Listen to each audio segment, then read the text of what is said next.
But we're told in the other Gospels that, in Luke's Gospel, that Jesus refused to answer Herod's questions. He was silent before Herod Antipas. And so Herod Antipas sent Jesus back to Pilate, sends him back across the courtyard to the other building, back to Pontius Pilate. And once Jesus was returned to Pilate, Pilate declared to the religious leaders, again, this is in Luke chapter 23, verses 14 to 15. This is like his official ruling in the case. Listen to what he says, Luke 23, verses 14 and 15. You have brought this man to me as one who misleads the people, and indeed, having examined him in your presence, I have found no fault in this man concerning those things of which you accuse him. No, neither did Herod, for I sent you back to him. And indeed, nothing deserving of death has been done by him. He declares him innocent for a second time. He declares him innocent, and he says Herod also found no fault in him. Herod also found him innocent. He's done nothing deserving of death. He poses no threat to Rome or Caesar as you accuse him. Case dismissed. Nope. That brings us to verse 15. And Pilate now, because he knows Jesus is innocent, he attempts to release Jesus. Now, he has the authority to just dismiss the case. He has the authority to say he's innocent, get out of here, go home. But instead, what he does now is he attempts to release Jesus. Look at verse 15. Now at the feast, the governor was accustomed to releasing to the multitude one prisoner whom they wished, and at that time they had a notorious prisoner called Barabbas. Therefore, when they had gathered together, Pilate said to them, whom do you want me to release to you, Barabbas or Jesus, who is called Christ? Verse 18, for he knew that they handed him over because of envy. They knew, Pilate knew that this whole thing was just a sham, that the charges weren't real, the accusations weren't real. They're envious of Jesus because of the crowds that he's drawing. The common people received him gladly. The religious leaders see him as a threat to their position in society. That's why they're trying to destroy him. And Pilate knew all of that.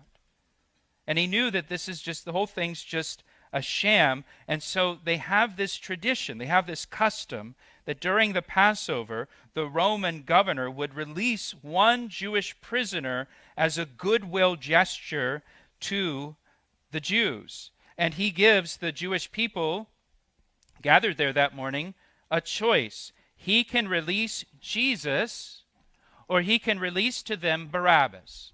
And we are told that Barabbas is a notorious prisoner. The other Gospels tell us that Barabbas was an insurrectionist who led a revolt in the city of Jerusalem, and he was a murderer. And so Pilate intentionally gives the people a very lopsided choice between Jesus and Barabbas. You can have Jesus released into your community, or you can have Barabbas released into your community.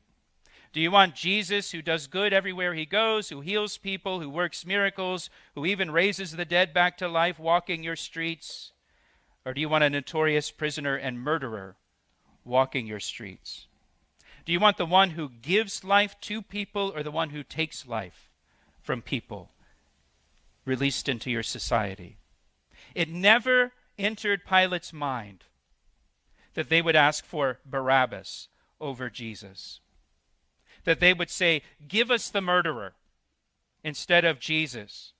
We'd rather have someone dangerous in society and dangerous for society than Jesus in our society.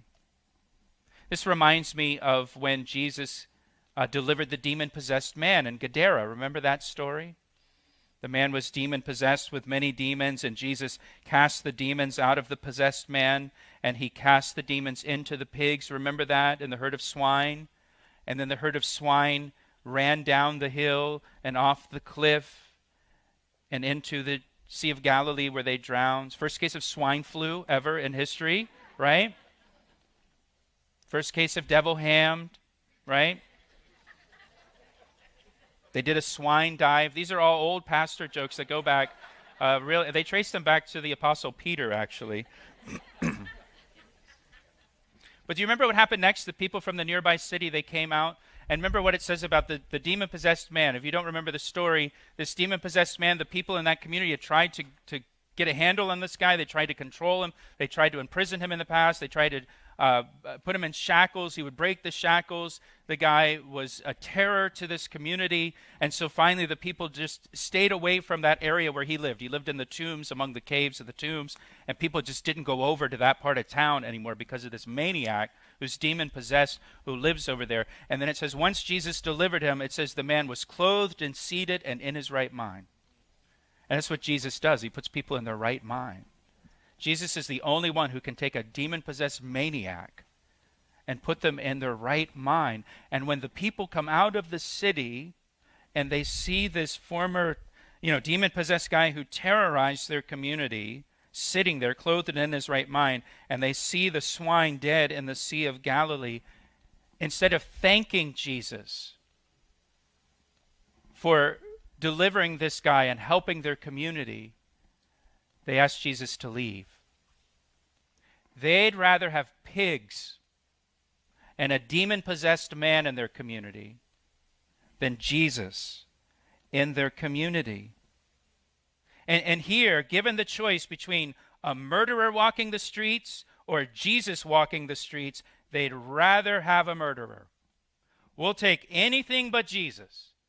We'll take anyone but Jesus. And listen, don't think people are any different today.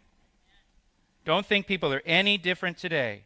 Our culture today says we'll take anything but Jesus. You can give us anything but Jesus. We don't want your Jesus. You look at what they're allowing into schools right now, what they're allowing into public libraries right now. You try to bring Jesus in, you try to bring the Bible in, no thanks. Right? You want to have a drag queen story hour at the public library, that is welcome. You want to have a Christian story hour, well, you're going to need an attorney for that. You're going to have to threaten a lawsuit to get permission for that. You can give us anything you want, we'll take anything you want. Just please do not give us Jesus.